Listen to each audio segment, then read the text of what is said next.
Good evening. I'm Betsy Stites, the president of the Woodbury Cottage Grove area League of Women Voters, and I am really excited to invite you all to this wonderful evening. We've got a terrific speaker that you're going to be introduced into in a minute from Lynn Marcus. We are so glad you're here. I believe we've got 75 people signed up this evening, which is just fabulous. And thank heavens we're not driving. I'm looking outside my window and can see the snow coming down. And even though last week we're in 60-degree weather, we're not that way anymore, but at least we know spring is coming. This evening, I would like to specifically invite you from the League of Women Voters, just an overview to remind you of the importance of the League of Women Voters. We envision a democracy where every person has the desire, the right, and the knowledge and the confidence to participate in government. We believe in the power of women and men to create a more perfect democracy. And I'm going to read our nonpartisan statement because it really is a foundational element to our league, both for the local league, the state, and the nation. The league is nonpartisan, neither supporting nor opposing candidates or political parties at any level of government, but always working on vital issues of concern to members and the public. What we do, we empower voters and we defend democracy. You never were a fan, were you? I'm going to turn it over to Lynn Marcus, and if everybody would mute themselves, and you'll notice there's a Q&A button on the bottom of your screen. We invite you to put questions into the Q&A, and then after Don speaks, then we will be able to bring forward those questions. I'm going to turn it over to Lynn, who is going to introduce Don Arnosti to you. Lynn? Hi, everybody. Welcome tonight. I'd say it'd be nice to see you, but I can't see you yet on the screen. But thanks for being here. We're pleased to hear Don Arnosti speak about regulatory capture this evening.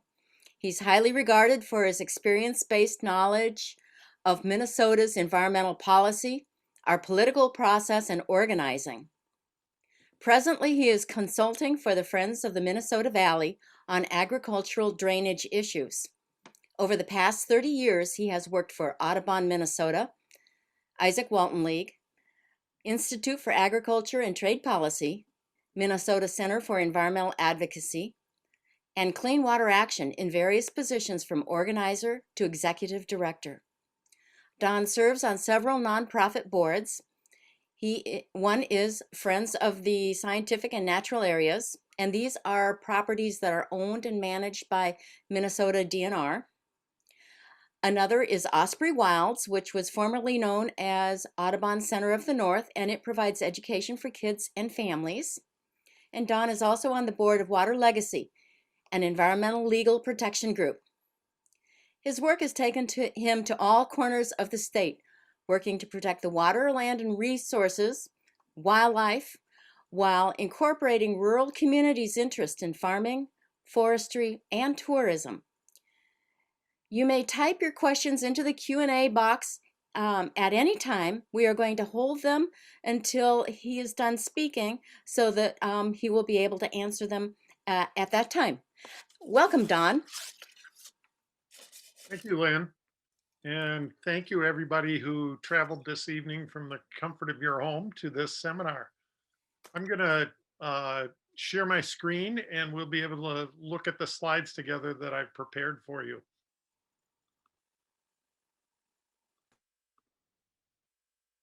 And let's see, that looks like that's working. Very good. Okay, the title of my talk is Regulatory Capture. I believe the League of Women Voters is the perfect group to be sponsoring this talk. your focus on quality democracy and participation by all is exactly what I'm here to be a Paul Revere about, to raise the alarm. And let me figure out how to advance the slides here. There we go. There's that picture of me again, and a little bit of my background. Lynn went through some of this.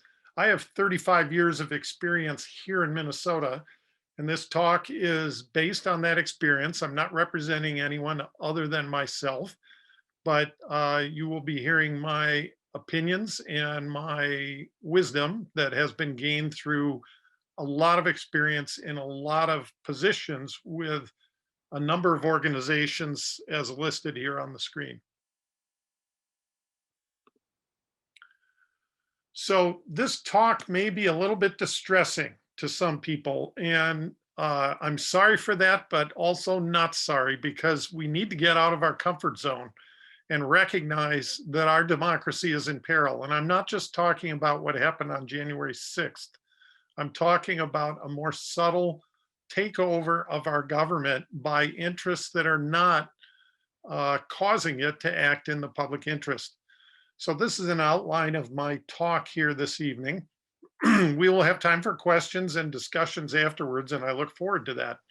But I'll put forward my thesis, give you some definitions, give you just a few of the many, many examples that I can give to illustrate the problem I'm talking about. We'll talk about the source of the problem. That's not a typo.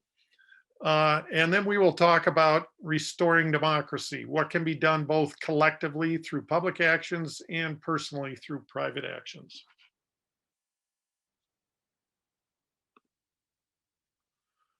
So the question is, people or polluters? Now, my experience is as an environmental advocate, and I have worked, as I said, for 35 years here in Minnesota, working with the agencies connected with the environment and human interaction with the environment.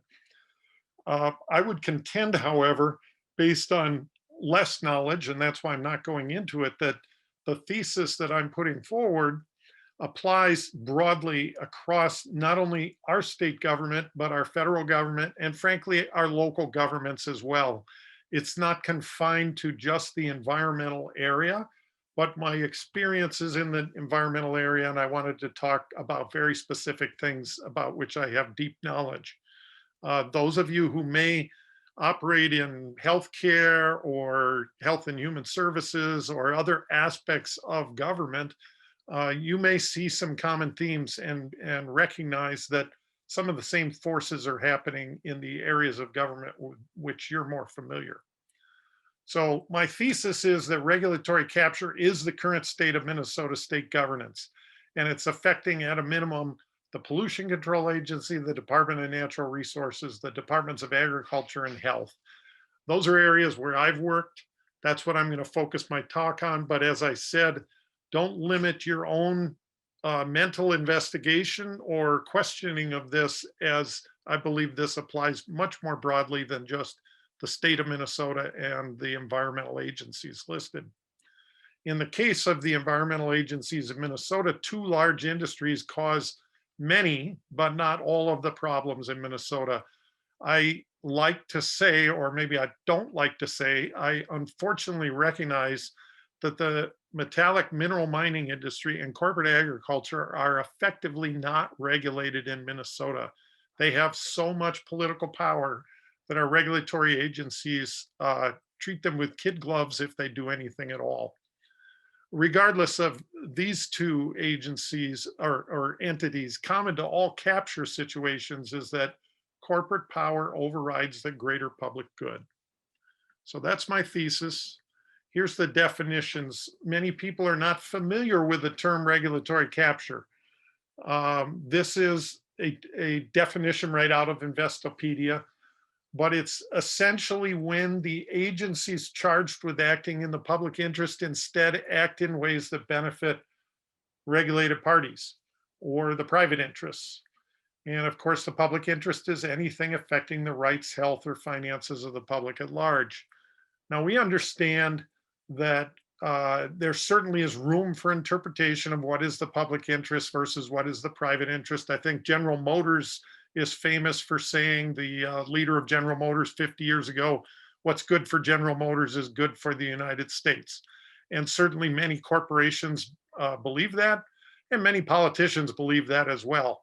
I would contend that there is a difference between what is good for a corporation is necessarily good for all of the rest of us.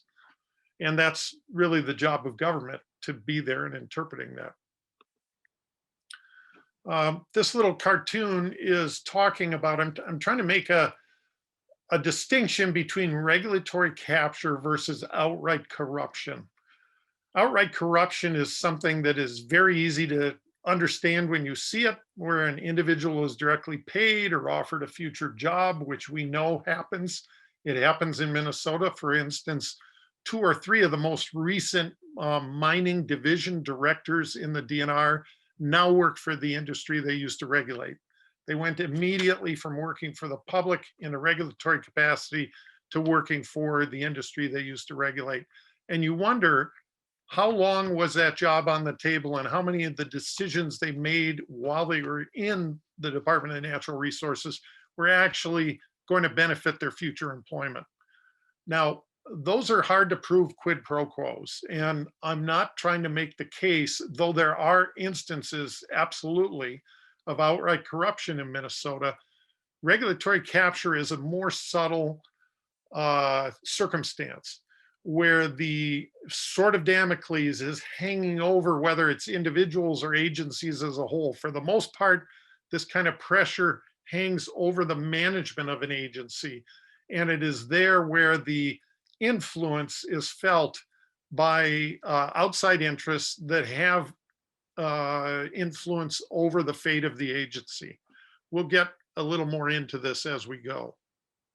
So I'm trying to make a distinction. For the most part, I'm not talking about everybody's on the take in Minnesota. We're not talking about outright corruption. We're talking about a state of mind that has agency directors in particular often thinking more of the private economic interests rather than of the public interests that they're supposed to be protecting. So let's move to some examples so that you can put your mind around this. Some of these you may be familiar with, others you may not be. In Minnesota, we like to believe all our children are above average, that we're doing a great job. Our politicians, our leaders often say, we're doing great. You know, we're 3rd in the nation in this, and 4th in this, and 2nd in that. We're doing a great job. Here's an example of a mining industry lobbyist when confronted with some of the concerns about the mine they're promoting, putting this quote out there. Fortunately, we have a comprehensive system of statutes, rules, standards, and enforcement authorities. It's already in place to address all of your concerns. Don't bother looking behind the curtain.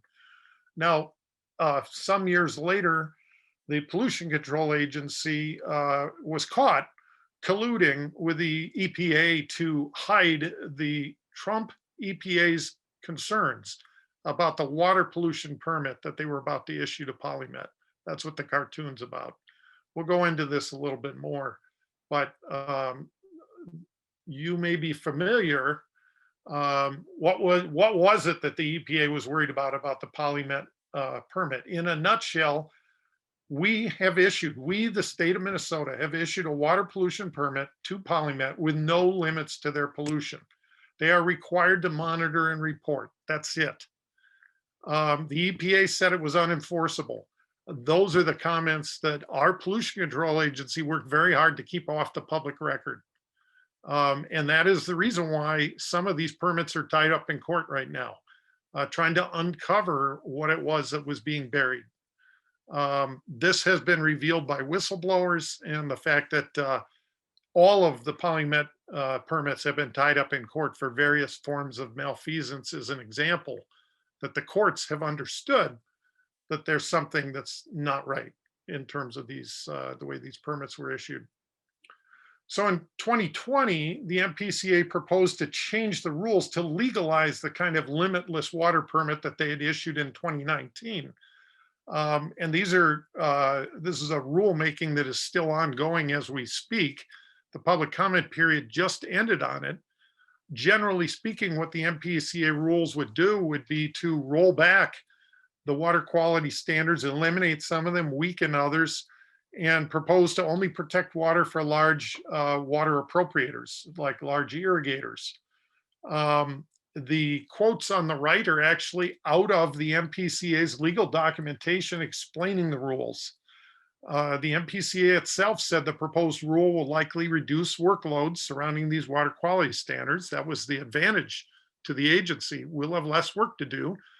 And part of the reason they'll have less work is that these changes will result in fewer and less restrictive limits in permits, thereby decreasing the cost of complying. Well, that's true. If you don't limit people's pollution, obviously their costs to reduce pollution go down. The public is overwhelmingly opposed to this. There were 114 comments from the public during the public comment period, all of them opposed to these rules. There were comments from the mining industry, from 14 small communities, and a sugar beet grower that were in support of it. The small cities were in favor of it because they wanted relaxed standards rather than being forced to upgrade their sewage treatment plants. My answer to that, and I actually put that in comments to the judge, saying back in the 1970s, shortly after the passage of the Clean Water Act, the federal government provided a 90% funding match for upgraded water treatment plants. So we, the public, used to support water treatment plants to the tune of 90% grants. Nowadays, we are offering 50% loans.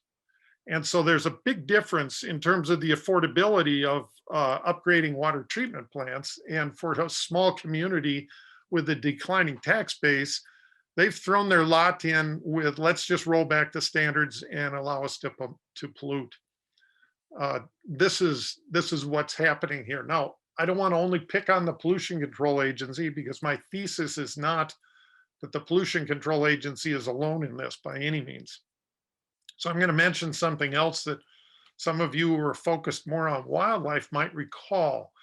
About 2 years ago, 28 DNR wildlife management employees risked their careers to sign a public letter to the commissioner, really calling out the new policies of the DNR to place timber over wildlife on the management of these dedicated wildlife management areas. 1.4 million acres of public land that have been bought with funds that are specifically devoted to wildlife management. This is the first time, and remember, I've been involved in this for 35 years, and I'm working with people who've been involved longer. First time ever that the commissioner's office has overridden the wildlife division to, in essence, put a timber quota on wildlife management areas. The result of this is that they're going after standing older forests, which are available for harvest now, when before they were being reserved for species of wildlife that need older forests. So these are 28 DNR employees that really were putting their professional careers on the line by going public with the statement out of their letter saying the agency leadership is bowing to the timber industry. Some of you, and I know this is probably an East Metro crowd, given that it's the Woodbury area League of Women Voters sponsoring this. Some of you may live in the zone shown in the map in the upper right there, where the water gremlin plant is near White Bear Lake. This has been in the news in the last couple of years. It's a local manufacturer of lead sinkers and other sporting equipment. And it turns out that through the past 17 years, the Water Gremlin Corporation has been expelling or releasing trichloroethylene and lead way beyond their limits with no MPCA enforcement. And it took finally local people to sue the agency to get public information and to finally put pressure on it. And thankfully, in the last year or so, the agency has cracked down on this plant to make sure that emissions are not toxic like that. I put a fact there in that slide about the MPCA has only 9 inspectors for 3,500 industrial dischargers. To a certain extent, we have to understand why are they not doing their job. And some of it is that they are not receiving funding for the work that needs to be done to keep people in line. With each inspector having about 400 facilities to inspect, obviously they're not visiting most of them most years, or even able to spend the time to look through their reports. So there's a situation where we've set up a regulatory framework and then we've not funded the agency to make it successful. This is another example that I was involved in when I was the director of the Isaac Walton League. The local chapter down in Mower County around Austin did a citizen monitoring of the rivers there for a couple of years for E. coli. E. coli, as you recall, is bacteria that comes from fecal waste from all kinds of humans and animals as well. And the rivers were running with it. Over 70% of more than 500 samples that we took over the course of 2 different summers of monitoring exceeded health limits. We used DNA testing to figure out what kind of E. coli, and we found both hog, human, and cattle sources. I list at the top of this slide all of the agencies that are kind of turning their head away. Now, this is not unique to Mower County. It is not unique to the Cedar River. This just happens to be a river that we got a citizen monitoring team intensively looking at and doing things that the state and county government could be doing, should be doing, and was really looking away from and kind of pointing their fingers in different directions. What was the Department of Health doing when this river system is promoted as a water recreational trail by the DNR? It's promoted for people to get on it in tubes and in kayaks and canoes, splashing and playing and swimming in this river, when 70% of the time through 2 summers, it's unhealthy to do so. Under pressure from this organization, Mower County finally put in place a 10-year plan to clean up the human sources, the leaking and under regulation septic systems that were contributing. But in terms of the livestock sources, there's nothing more than voluntary BMPs and education of local farmers as a current answer. Ironically, in this project, we found that the safest place to swim in the Cedar River was immediately below Austin, Minnesota's sewage outfall discharge. Now, one would think, I'm a parent of three kids, 3 people, that would be the last place I would tell my kids to go swimming in the river. Be sure you're swimming right below the sewage outfall. Now, the reason that is the sewage treatment plant actually cleans up the water to safe standards, and it has such a large volume that it temporarily dilutes the ambient pollution down to safe levels for a short distance below the outfall. Ironic. 2016 had a very big whitewater river fish kill. Some of you may remember that. Turns out there's 4 or 5 major fish kills per year in Minnesota during the summer. We're not talking about winter fish kills under the ice brought about by a lack of oxygen. These are summer fish kills in what otherwise should be the healthiest time of year. The Minnesota's Department of Health, Natural Resources, and PCA were very slow to respond. Got there a few days later. Of course, the contaminants had washed on downstream because they went into a stream and they were unable to pinpoint the causes of the fish kill. One of the local residents, who some of you may know, Jeff Broberg, said in a newspaper article, if they can't find the cause, then it's the general conditions. That's what killed the fish, the normal farming practices. The fact is, in this particular watershed, in the 48 hours before the fish kill, farmers put both pesticides on crops and they spread manure. And then there was a heavy rainfall. And that material washed off of nearby fields, wound up in the creek, and killed thousands and thousands of fish. And as Jeff Broberg said, this is what killed the fish, normal farming practices. Well, meanwhile, we had Health, Natural Resources, and PCA unable to see what the problem was. Sorry for the black line on this slide. I couldn't take care of that. But the fact that it points out this has to do with inordinate levels of mercury found in northeastern Minnesota, where we have 1 in 10 infants in the Lake Superior region, the Arrowhead, as many of us call it, born with unsafe mercury levels. This has been known for decades. And the anticipated source of this mercury is probably fish eating, and it's probably coming through certain populations of people that catch and eat fish, as is allowed. The St. Louis River is impaired for mercury in water and fish, and sulfate and mercury discharges coming from the existing mines elevate these levels above other regions of the state. That's why we have more problems up in that area. Already 15 years ago, 2006, MPCA promised to limit sulfates and reduce methylmercury. 5 years later, they got some funding from the EPA to begin a study. 2 years after that, the Department of Natural Resources, which both promotes and regulates mining, told the MPCA that their study was conflicting with some work they were doing with mining dollars. So the MPCA pulled the plug. That's 8 years ago now. And we've been waiting 8 years for the Department of Health, MPCA, DNR, anybody to get after the source of this contamination that's affecting 1 in 10 babies born in the region. 30,000 doctors and nurses, or groups representing those, called for a health impact assessment on the Polymet mine, because the concern was it would release more sulfates and more mercury, and these requests were denied. The agencies put their head in the sand and said, we don't want to do a health impact assessment. We're going to issue these no limit permits. Sorry to keep bringing up Polymet, but it's a prime example. I will give you some other ones. This is a DNR dam safety consultant that was hired by DNR before they issued a permit for the Polymet Dam. This is a quote from the consultant.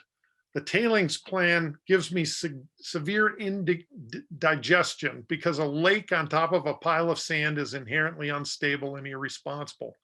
What's going on is the proposed hazardous tailings from Polymet, shown in green here, will be stacked 200 feet high on top of existing taconite tailings, shown in these other colors. And they will be using a type of dam that you might recognize here. I'm going to show you a short video of this, and I think you will have seen this all in the news in the last couple of years.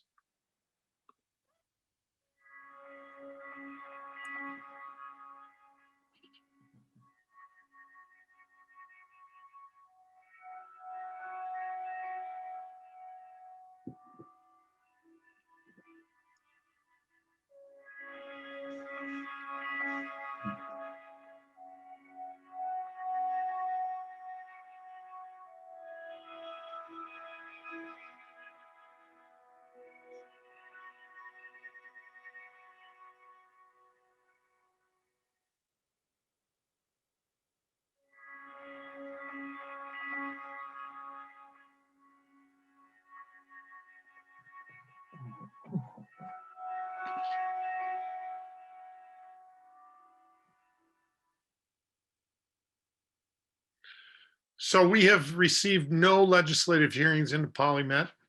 This type of dam failed in Brazil. It failed in Canada. It's been banned in both countries, and our Department of Natural Resources went ahead and permitted it with Polymet. That is also in court right now. Shifting to other issues, because again, the thesis is not about any of these particular issues, but the general trend that our agencies are not focused on the public interest.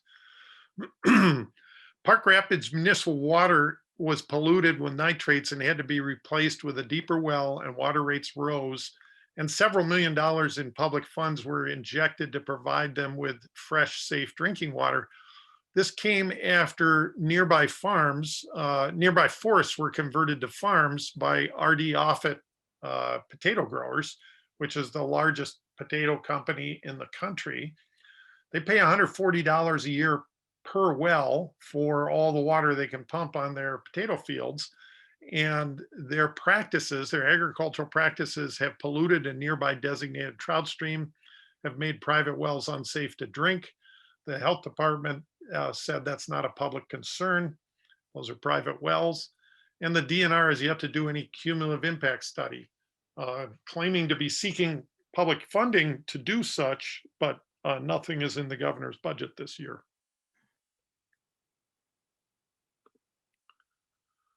So those are just a few. I could probably spend several hours going through multiple further examples, but I want to get on to some of the rest of what we're talking about. What is the source of this problem? You know, what has gone wrong with our agencies? And what I'm really pointing to here is the political process. That's, of course, the Minnesota State Capitol. The question is this the people's house or is it a special interest house? COVID-19 makes it worse in that it is very difficult to get a hold of legislators these days unless they want to be gotten a hold of. They are locked away, as we all are, you know, and kind of separated as we all are. And so it is yet harder than ever for citizens to approach, speak to, and insist that legislators act in the public interest. Citizens United, that federal Supreme Court decision equating money with speech is, oh, I misspelled speech. Money with speech, that certainly hurts, but the capture of government begins when the public attention drifts. That happened long before Citizens United, and Citizens United has just made it worse. Let's take a look at a few examples here. I'm giving you the overall.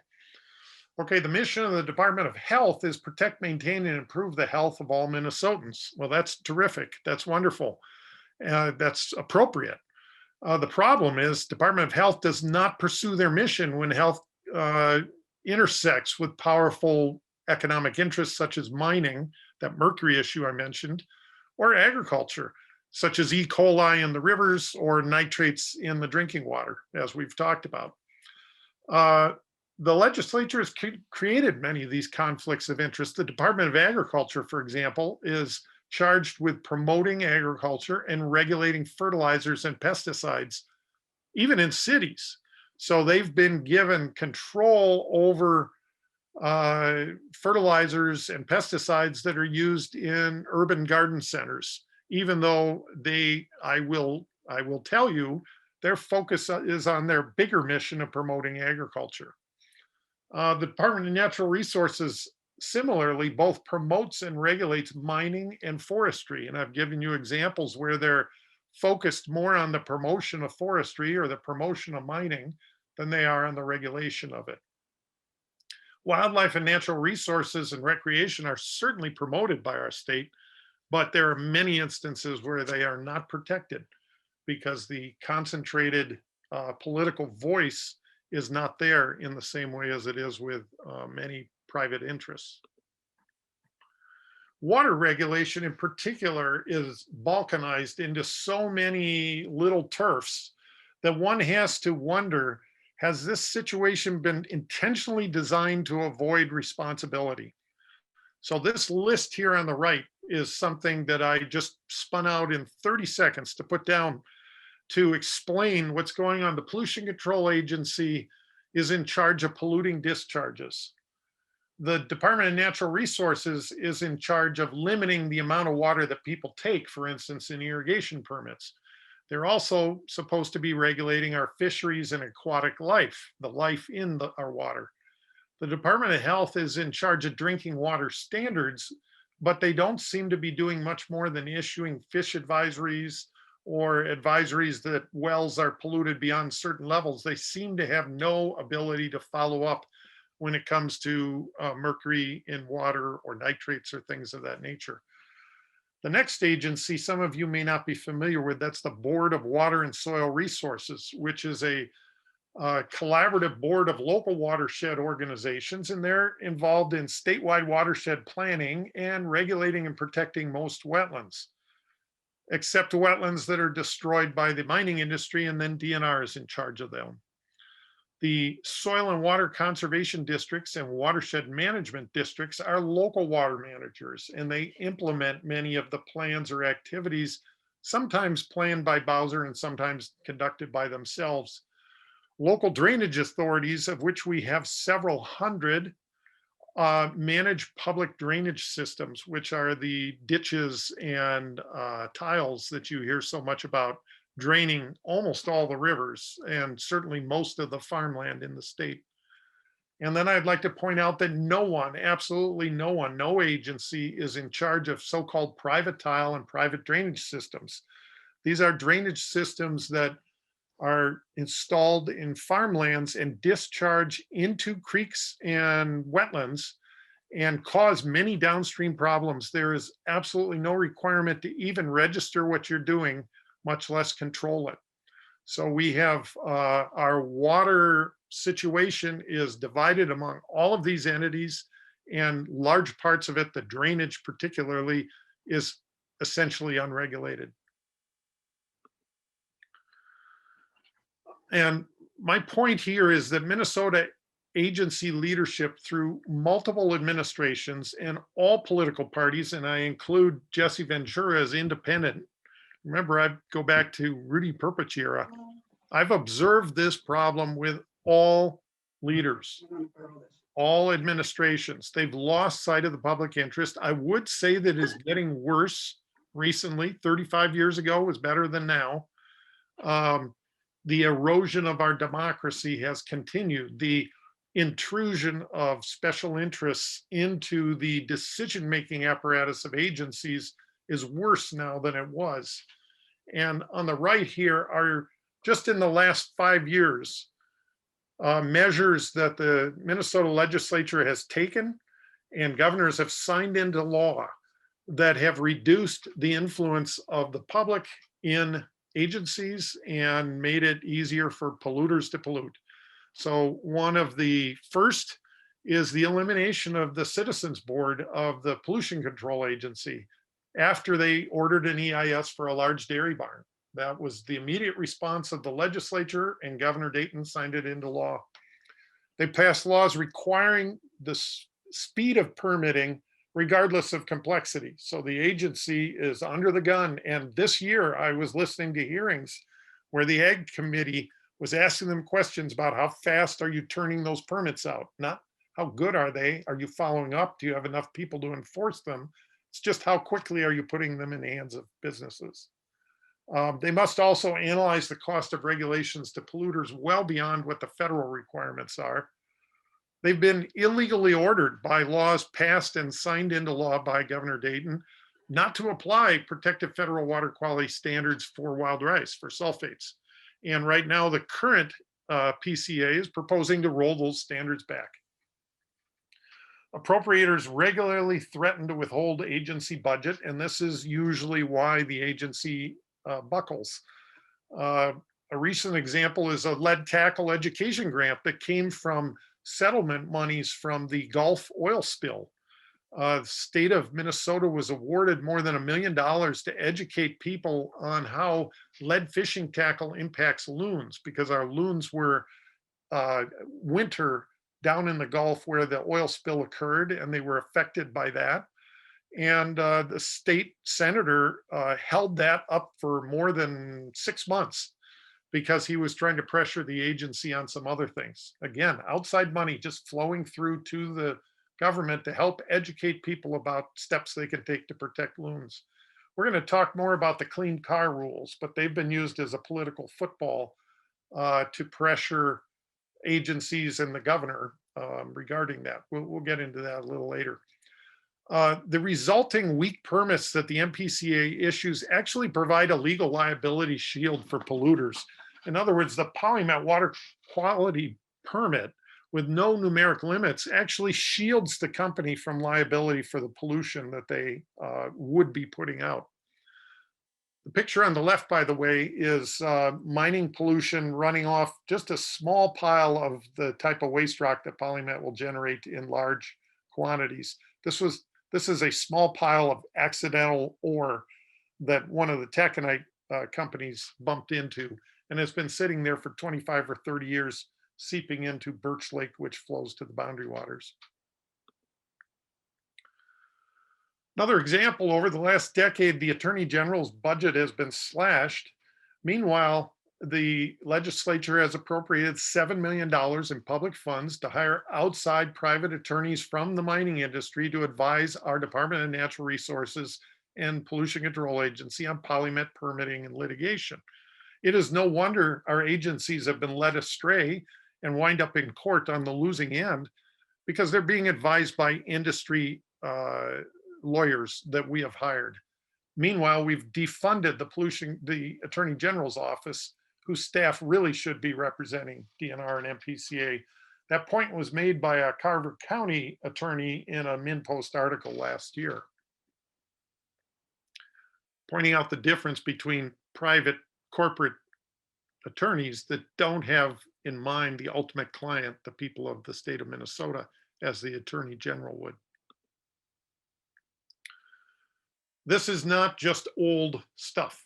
This is what is happening today, right now, in the Minnesota legislature. There are just a few examples that I'm putting forward.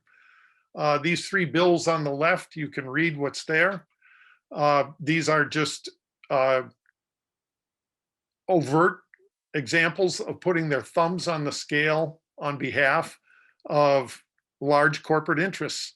Senate 566 is just absolutely there to weaken existing MPCA permits for manure management that only deal with about 50 of the very largest factory farms in the state. Senate 622 converts permission to use public groundwater into a perpetual property right, privatizing public groundwater. And Senate File 639 is sponsored by the Minnesota Chamber of Commerce, and it blocks the DNR and the PCA from implementing updated science in their permit renewals, and much, much more. On the right, the Senate, another manner in which pressure is put on these agencies is the Senate GOP leader says the MPCA commissioner could face removal over the proposed clean car rule. I'll explain the clean car rule a little bit later, but this is an example of basically threatening the Governor Walz's choice for agency head. If you don't do what we want, we're going to remove you by not confirming you. The Senate did that for two commissioners last year, Commissioner Kelly and LePink. Now that's certainly their right to confirm or not confirm agency heads. But in Minnesota, this is a right that they can exercise at any time. And so, for example, the Senate is holding out on confirmation of the DNR and PCA commissioners right now, more than a year after they were appointed. They're serving in the meantime, but this gives them leverage over decisions every day. The commissioner knows that they could be voted out the next day if they don't kowtow to the voices coming through the Senate in this case. We'll talk about a bill that's in the legislature that could correct that. So let's talk a little bit about restoring our democracy. What can be done?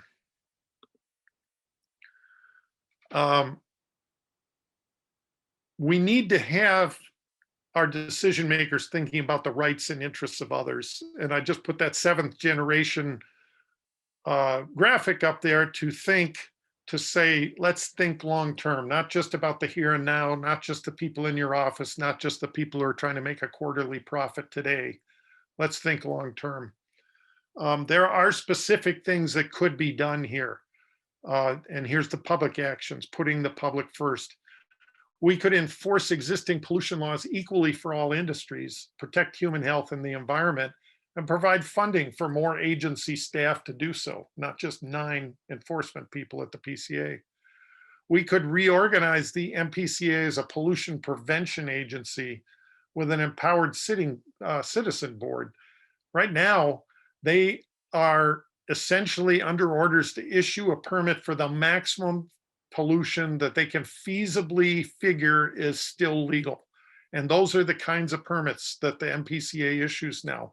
Rather than working with a permittee to say, what is the maximum amount of avoidance of pollution that could be done, and issuing a permit for the minimum amount of pollution that we can feasibly accomplish given whatever industry we're talking about. It's just a mindset. Are we a pollution permitting agency or a pollution prevention agency? The legislature could certainly separate mineral and timber promotion duties from DNR, pesticide regulation responsibilities from the Department of Agriculture, take those conflicts off the table and restore them as more less conflicted agencies. They could empower the Department of Health to pursue its mission by, for example, letting them regulate pesticides. They could certainly simplify water regulation to provide clear accountability and reform the notion that moving water onto your neighbor is an entitlement. Drainage is a right. And unfortunately, our laws do provide that. Laws written in the 19th century need to be updated to the 21st century. Senate File 65 is the bill that I was talking about that would limit to 60 days the time the Senate has to either consent up or down on commissioners, rather than just holding or withholding consent for months and years as a means of leverage. So passing Senate File 65 currently in the Senate would be a quick fix for that sort of Damocles, at least over the agency heads. And then, of course, at a national level, I believe we need to override Citizens United, and I guess we probably need a constitutional amendment to say that dollars are not speech and corporations are not people. Let's take a look at the clean car rule for just a minute, because that's actually an example, I think, of some success. The clean car rule is an existing authority at the federal level under the air emission standards, Clean Air Act, that would allow Minnesota to join with a dozen other states, I think it's 11, to require a higher fleet efficiency in our light transportation vehicles, cars, to reduce air pollution. The result of that is manufacturers provide more electric vehicle options for Minnesotans. Governor Walz pledged this before he was elected, saying this is an important step to move us towards electrification to help with global warming and to clean up our air. And he said he would move to go through the rulemaking process that is current law to accomplish that. Meanwhile, and these are just facts here. They may sound partisan, but I'm just telling you the truth. The Koch brothers has tremendous influence on the Republican Party. They fund the Republican Party, and I have evidence of that, and we can talk about that some more later. But they happen to sell oil, not electricity. And the Republican Party in the Senate has been working very, very hard to block the state of Minnesota from joining the clean car group of states. What they're really doing is trying to impede the advancement of electric cars in the state of Minnesota. Why would they be doing that?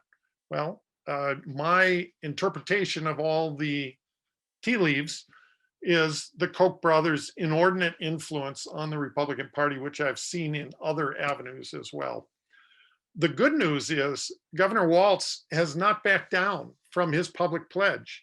And to the extent that a very important bill was held up and not passed last year, which is very harmful to the environment, it's called basically it's the lottery fund money was supposed to go to more than 50 different projects. And the Republican, as it happens every single year, the Republican senators said, we will not pass this bill unless you pause the move forward to bring more electric cars via the clean car rule to the state of Minnesota. And Governor Walz and his administration, to their credit, have not backed down.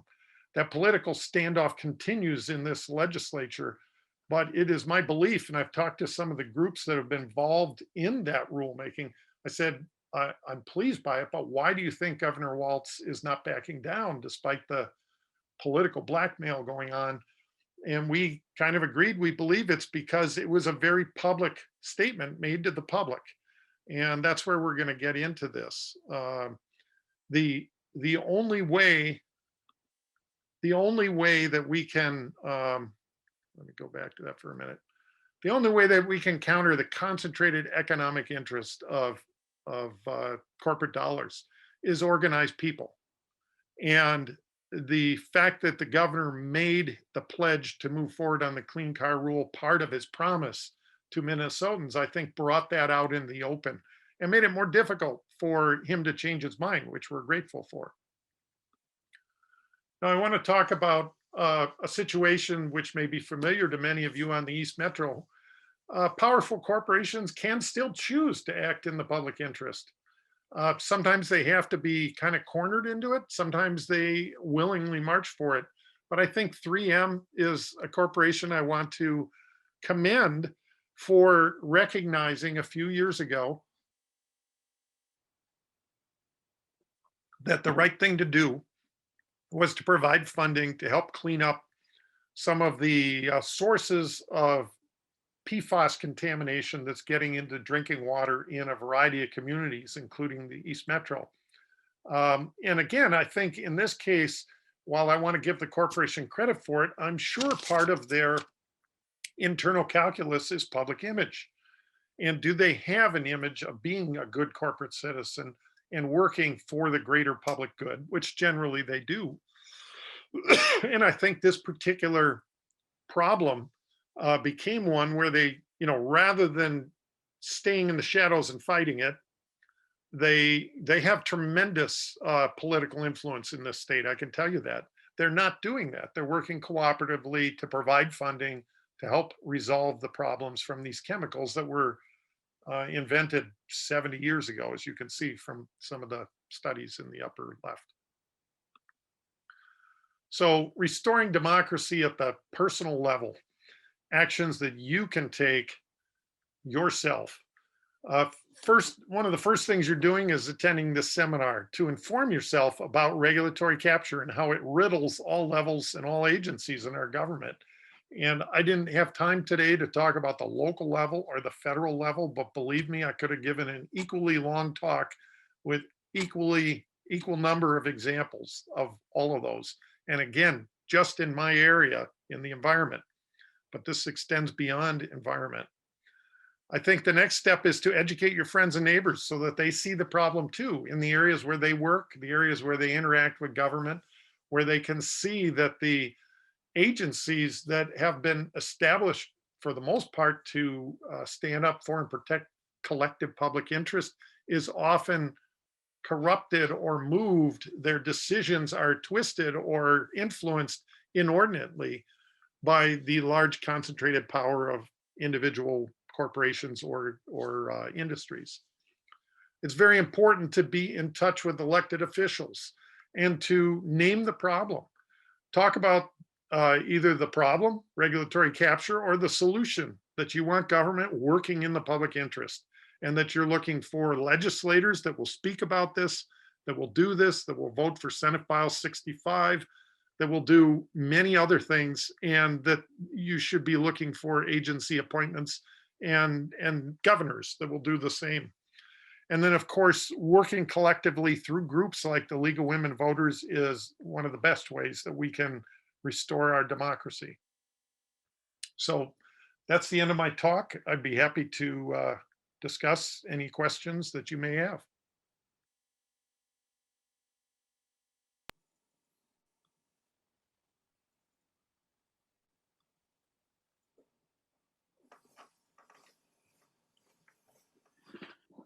So there's 8. I'm trying to get my picture on, Howard. Start video. Okay, thank you, Don. That was very good. We have a lot of questions. Are you able to hear me? Yes. Okay.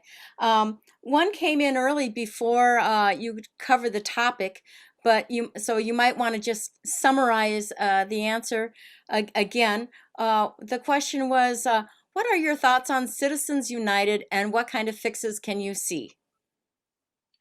Well, Citizens United is a disaster. It's astonishing to me that any right-thinking judge, and I realize it was a 5-4, it was a very closely divided decision. Any right-thinking judge could equate an association of people, which is what a corporation is, with an individual, and to give it the rights of an individual. It's an entity that is a fiction. It's a, it's a collaboration that's put together. The flip side of what I sometimes say when people say, what do you think about Citizens United and the idea that corporations have the rights of people and speech is money? I say, well, generally, I'm not in favor of the death penalty.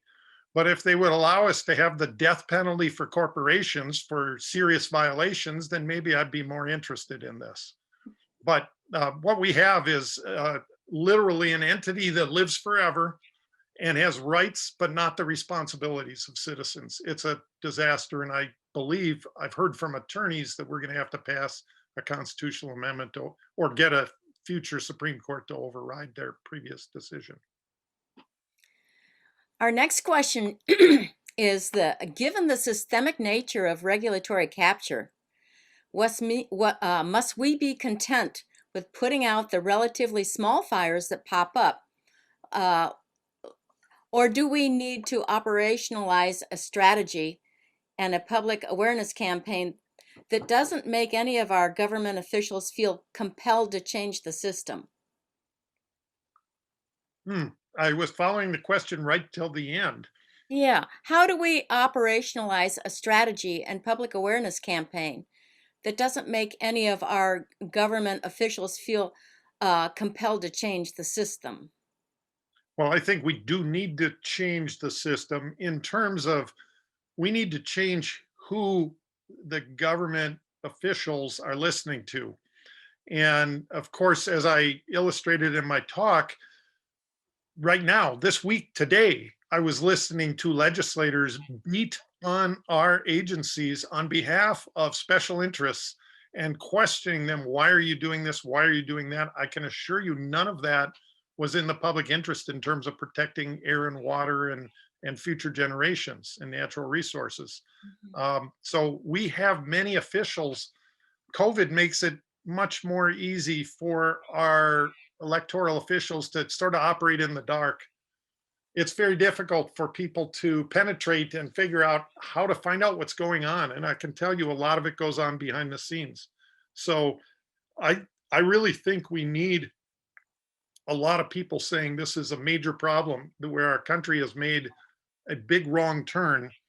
And I'll just use the Clean Water Act as an example. 50 years ago, roughly 50 years ago, the Clean Water Act was passed. And at the time, the public was very focused on those issues. The rivers were flaming. The Cuyahoga River was flaming, and people had that on the mind. And we had the first Earth Days. And we got the establishment of the Pollution Control Agency at the Minnesota level and many similar agencies around the country, the federal EPA, the passage of the Clean Water Act, the Clean Air Act, Endangered Species Act, Forest Management Act, all kinds of laws were passed in the 1970s because the public's attention was focused on this. And many positive things occurred in the first few years. And the agencies were, the Pollution Control Agency had a very activist citizen board with individual citizen activists sitting in an oversight role, being able to look at what the agency was doing and counteracting that pressure. Well, as soon as the public interest drifted to other things, hyperinflation, other things came along, the Reagan Revolution, after a decade or so, the public attention drifted away. And believe you me, those concentrated economic interests found ways to burrow into the agencies, hire lobbyists, just sit in the office of commissioners, talk to legislators and tell them, we just need a little loophole here. We need a change there. That's what happened. So I think we, the people, have to take our government back. We have a question for you about the Department of Agriculture. And the question is, do you think that this department is more focused on big ag, or are they equally focused on the small farmer? They are not equally focused on the small farmer. I would give credit to this commissioner, and the general movement of the Department of Agriculture has been baby steps in a better direction, so that there is some focus on sustainable ag, smaller farmers, farmers that grow food for people versus food for cars and food for feedlots. But there is absolutely no doubt that the vast majority of time, energy, programs, staffing at the Department of Agriculture is there to serve large corporate interests that dominate our agricultural community. Well, we have another question about DNR responsibility. If there is an environmental problem caused by a pipeline, would that be a DNR responsibility? Well, I probably could have talked about pipelines the way I talked about water. There is so much involved. Let's say, for example, the Line 3 pipeline, right? That's the current controversy there. DNR issues water crossing permits. Department of Health should be looking out for spills that would affect things like, drinking water, groundwater, and of course, the Mississippi River, which the pipeline crosses multiple times, is the source of drinking water for St. Cloud and most of the metropolitan area, as well as many, many communities downstream. So it is a drinking water source, no doubt about it. Then the Public Utilities Commission is supposed to be regulating the pipeline company and determining whether there's a public need for this pipeline. And then the Department of Commerce actually regulates a lot of the actual operations. So, and I've probably missed one or two agencies there. We also have Native American communities which have retained rights. This pipeline crosses, I think the new route crosses one reservation, the old route crossed two reservations or maybe three, and very near others. So we have really independent nations with certain responsibilities and authorities that we're not respecting there. It is very complicated. It is much like water regulation. Well, we're going to take you back to some legislation now. You had a slide earlier and you were talking about Senate File 65. Yep. And we have a question asking who is the author of it, and is there a companion bill in the House, and do you know the House author? Senator Steve Swodzinski, that's a CWOD, Zinski, from the Bloomington or Eden Prairie or Southwest Metro area, is the lead author. Senator Marty is also on it. I do not believe there is a House companion, but I would have to check. Who's ever asking can go just look up Senate File 65 and you'll be able to quickly determine if there's a House author. The bill is going nowhere. It is not making deadline. It's not being heard. It's been introduced. It's not in favor. Okay. The people in charge of the Senate are wielding the power to withhold or to fire commissioners and don't want to see that power limited by a bill that says you have 60 days to either give an up or down vote or they're just approved. All right, we have a couple of more questions here. What specifically can we do to hold PolyMet and state regulatory agencies to provide the kind of public accountability for non-polluting standards? The clock is ticking. Specifically what we can do. At this point in time, there's several things. There's a couple of bills in the legislature. Okay, so for PolyMet, there's a bill called Prove It First. That's the, and I'm sorry, I don't have that. Maybe somebody online can look it up and put it in the chat. I don't have that bill right in front of me in terms of the number, but there's about 55 House sponsors of that bill. And that bill is both in the House and Senate. So there's about a quarter of the legislators that have come out publicly in favor of a bill, Prove It First, which in essence says for copper nickel mining in the state of Minnesota, the industry has to show us a similar mine in a similar environment. So it can't be like the dry northern deserts of Chile. It has to be a similar humid, temperate environment like we have, that has been operated for at least 10 years and closed for at least 10 years without leaking and polluting. Because we're tired of hearing promises from the industry, oh, we have new technology. All those old mine disasters from last year or the year before Remember that Brumadinho mine collapse was 2 years ago in Brazil. And a year before that, there was a similar mine that dam collapse in Canada. Our DNR is still permitting that old form of mine, unsafe form of mine today. So prove it first is a bill that can and should be heard and passed in the state of Minnesota. That's one thing that you can talk to your legislators about.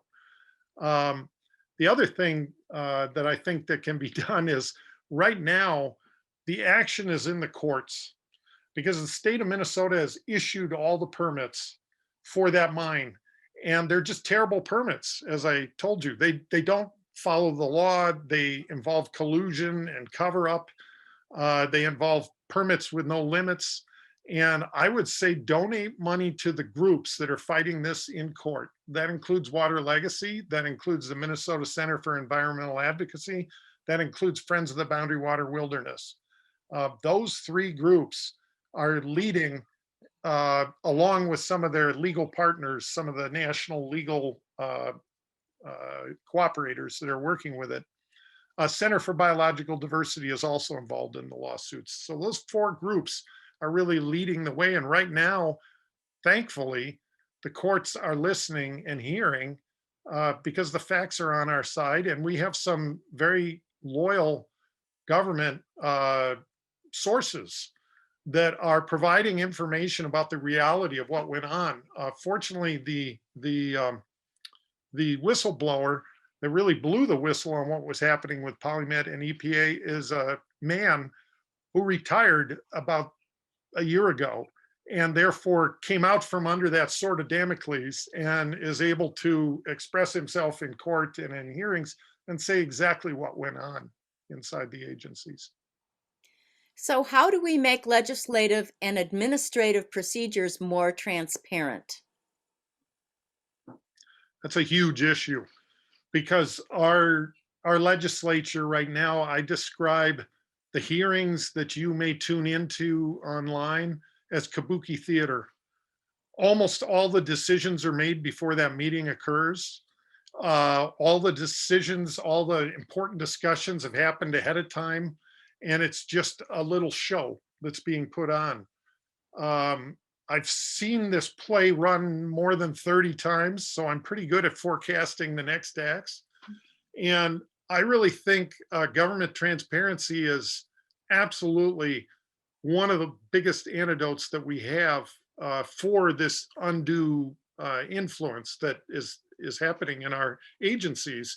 And it's frustrating to me that good people who are involved in these agencies, commissioners I know that are really decent people, are not willing to jump to the good side and work with us for more transparency, because that would actually balance the pressure they're under and relieve some of the excessive pressure that they feel from corporate interests. But they seem unwilling to do that. And I'll just mention one example.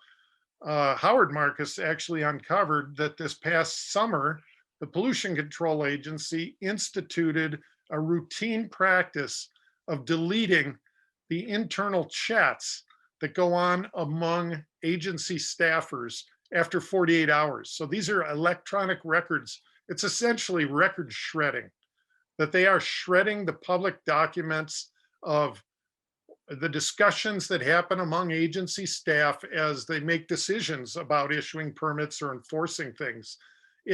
The end result is sanitizing the record into the final decision, the final spin document, without having all the supporting documents. So there's not much help to have attorneys asking for, how did you arrive at this decision, when we have a computer automatically shredding the records every 48 hours. That's what's happening at PCA, and that's what's happening at DNR right now. And I think good government people need to say that's outrageous. I contact the Attorney General and say, is this consistent with state laws on government transparency? And if not, what can you do to intervene with these agencies? We have a number of comments that are regarding the need to recapture the public's interest and activism to make changes.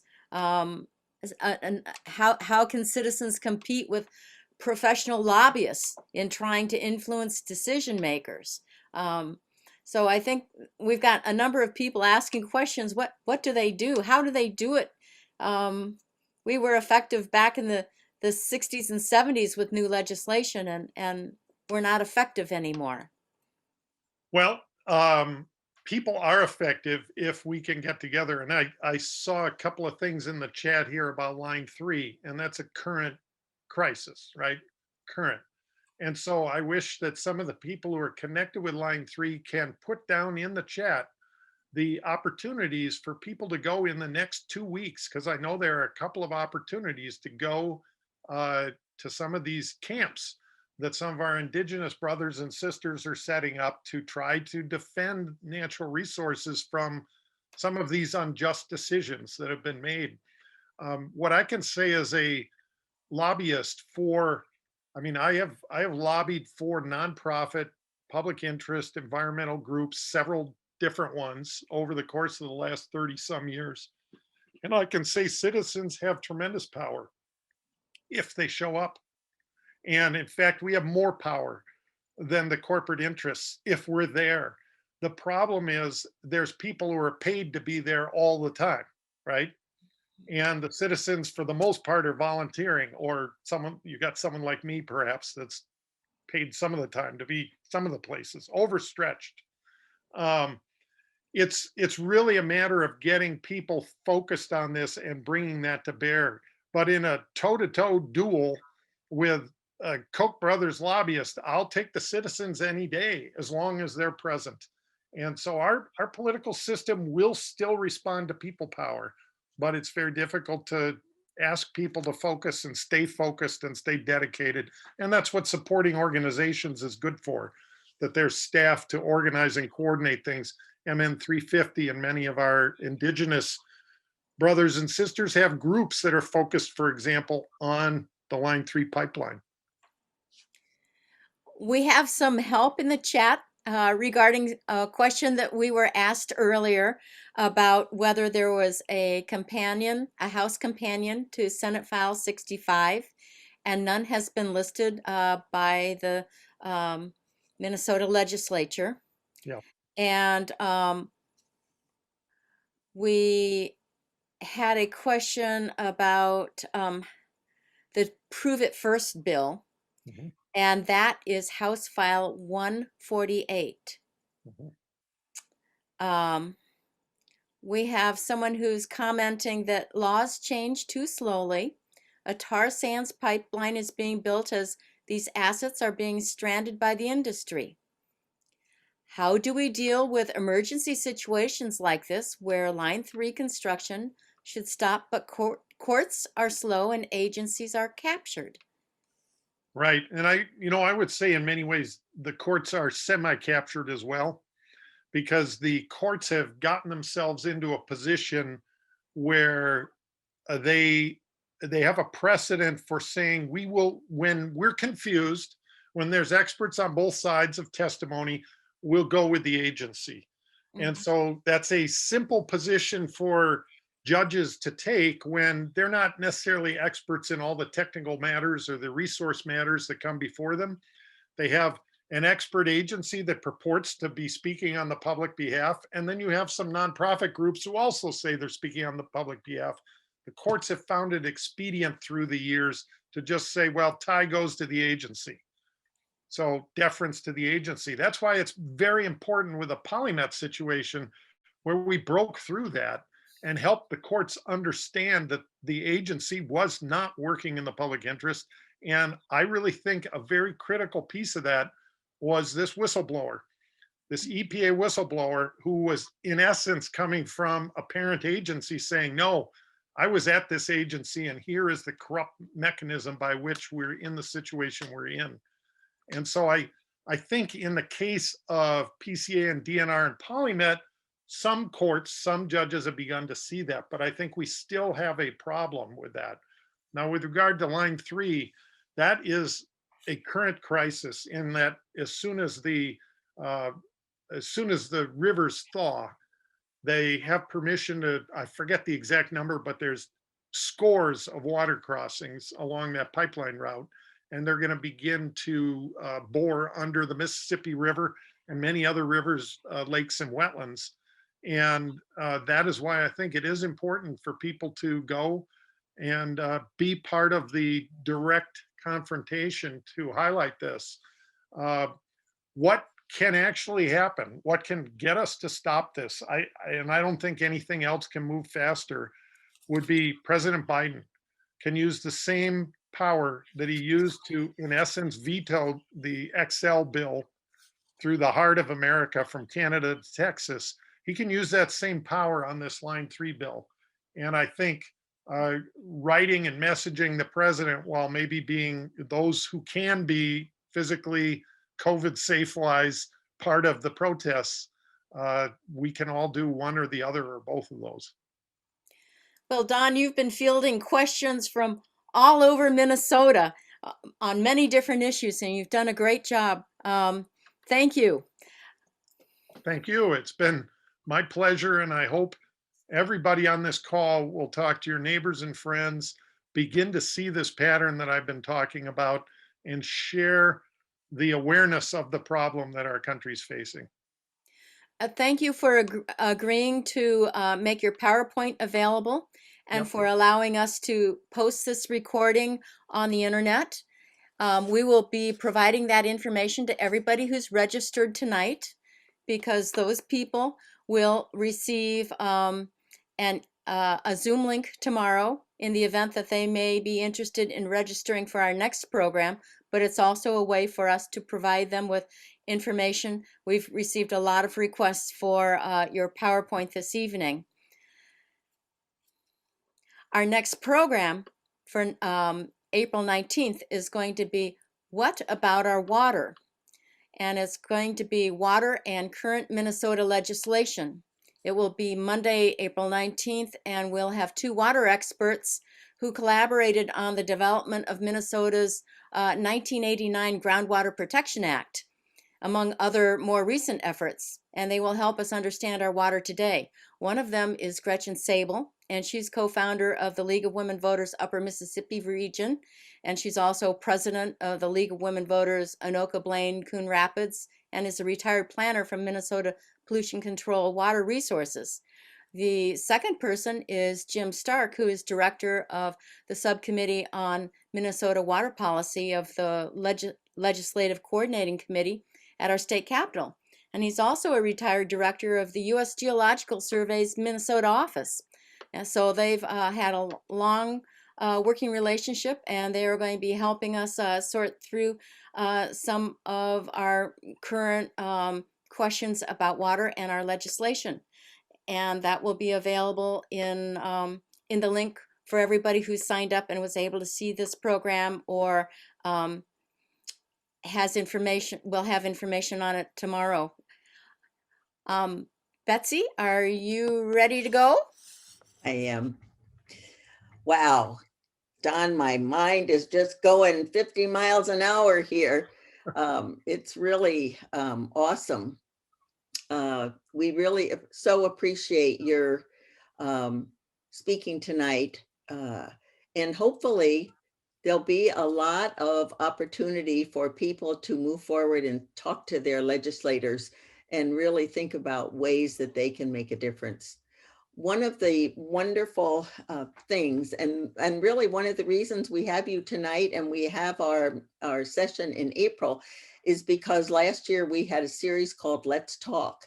And there was so much interest and wondering about water and environment and everything. We knew we needed to do more in-depth, provide more in-depth information about it. And that's really how we came to this evening. I want to thank Lynn for all the years that she's been involved in the environment and water conservation and issues, because she had all of these people that she knew that could step forward. And that's how we were able to have you tonight. And I really want to say thank you. It's really been so educational and something we all need to learn a lot more about. We are really excited about our April session on water. that Lynn just talked about. And the other thing I want to just mention is we're in the final planning for our annual meeting, which is going to be May 18th. And this year it's going to be even more expanded. We are co-hosting this with the Woodbury Foundation and Community Foundation, and Professor Duchess Harris from McAllister College is going to be speaking about diversity, equity, and inclusion, and it's going to be fabulous and will be open to the public. Bring your friends, your neighbors. It's going to be wonderful. So stay tuned.